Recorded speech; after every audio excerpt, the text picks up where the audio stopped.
வணக்கம் உறவுகளே, நான் சத்யா. இன்றைக்கி என்ன அப்படின்னா, நம்ம மனம் இருக்கு இல்லையா, ஒவ்வொருத்தரோட மனசும் இந்த பிரபஞ்ச மொத்த சக்திகளையும் கையாளக்கூடிய திறமை இருக்கிறது. ஆனால் நம்ம அதெல்லாம் பயன்படுத்துகிறதே இல்லை. என்ன அப்படின்னா, ஒரு முறை முயற்சி பண்ணி பார்ப்போம், எனக்கு இதெல்லாம் வராது அப்படின்னு அப்படியே விட்டுணும்.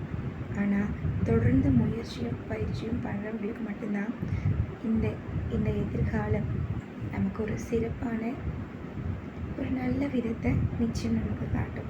நீங்கள் ஏதோ ஒரு முயற்சி பண்ணுவீங்க, ஏதோ ஒரு விஷயத்தை கையாளுறதுக்கு ரொம்ப கஷ்டப்பட்டுட்டு இருப்பீங்க.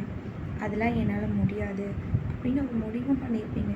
ஆனால் உங்களுக்கு நீங்களே ஒரு உத்வேகத்தையும் ஒரு நம்பிக்கையும் கொடுத்து பாருங்கள், இது என்னால் நிச்சயம் முடியும், என்னால் இந்த விஷயத்தை சாதிக்க முடியும் அப்படின்னு நினச்சி பாருங்கள், நிச்சயம் முடியும். ஒரு விஷயத்தை நம்ம முயற்சியும் தைரியத்தோடையும் தொடங்கணும் அப்படின்னா நிச்சயமாக அதை வெற்றி பண்ணலாம். இடையில என்னால் இது முடியாது அப்படின்னு விட்டுட்டால் அந்த விஷயத்துக்கு நாம் தகுதி இல்லைன்னு அர்த்தம். அதனால் வாழ்க்கையில் எந்த ஒரு விஷயத்தை நீங்கள் செய்யணும், எந்த ஒரு புது விஷயத்தை நீங்கள் கையாளணும்னு நினச்சாலும் முயற்சியும் தன்னம்பிக்கையோட ட்ரை பண்ணுங்கள், கண்டிப்பாக முடியும். நான் டைலர் கடை வச்சுருக்கேன்னு உங்கள் எல்லார்கிட்டையும் சொல்லியிருக்கேங்க. ரீசெண்டாக என்னாச்சுன்னா, கொஞ்சம் கட்டிங் சேஞ்ச் பண்ணலாம் அப்படின்னு சொல்லி நான் கட்டிங் சேஞ்ச் பண்ணி ஸ்டிச் பண்ணேன். அப்படி ஸ்டிச் பண்ணப்போ ஒரு 2-3 ப்ளவுஸ் சொதப்பிட்டேன். கஸ்டமர் அதை திடீர்னு போயிட்டாங்க, என்னம்மா இப்படி தைக்கிற அப்படின்னு. பர்ஃபெக்டாக இருக்கிறத தைக்கணும் அப்படின்னு ட்ரை பண்ணேன். இன்றைக்கி யூடியூப்பை பார்த்து எனக்கு ஒரு ப்ளவுஸ் ஸ்டிச் பண்ணேன், பர்ஃபெக்டாக சூப்பராக இருக்குது. எந்த ஒரு இடத்துலையும் துணி கொஞ்சம் கூட லூஸ் இல்லை, கரெக்டாக பர்ஃபெக்டாக சூப்பராக இருக்குது. இதில் நான் தெரிஞ்சுக்கிட்டது என்னென்னா, இந்த விஷயத்தை நான் தெரிஞ்சுக்கிறதுக்கு எனக்கு 6 நாள் ஆச்சு.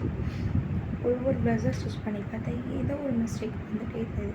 இன்றைக்கி ஒரு மிஸ்டேக்கும் இல்லாமல் நான் ஸ்டிச் பண்ணுவேன், இந்த ப்ளவுஸ் பர்ஃபெக்டாக வரும் அப்படின்னு நான் நினச்சேன், வந்துடுச்சு. அதே மாதிரி தான் நம்ம மனசும் நாம் நினைக்கணும், இது என்னால் முடியும், என்னால் என் வாழ்க்கையில் சாதிக்க முடியும் அப்படின்னு நினைக்கணும். கண்டிப்பாக முடியும். வாழ்க்கைனா 1000 தடைகள், 1000 பள்ளங்கள், மேடுகள் எல்லாமே வரும். எல்லாத்தையும் கடந்து போனால் தான் வாழ்க்கை சிறப்பாக இருக்கும். நமக்கான ஒளிமயமான எதிர்காலம் காத்துட்ருக்கு. அதை வெளிச்சத்தோடு பார்க்குறதும் இருளோடு பார்க்குறதும் நம்ம கையில் தான் இருக்குது. நன்றி.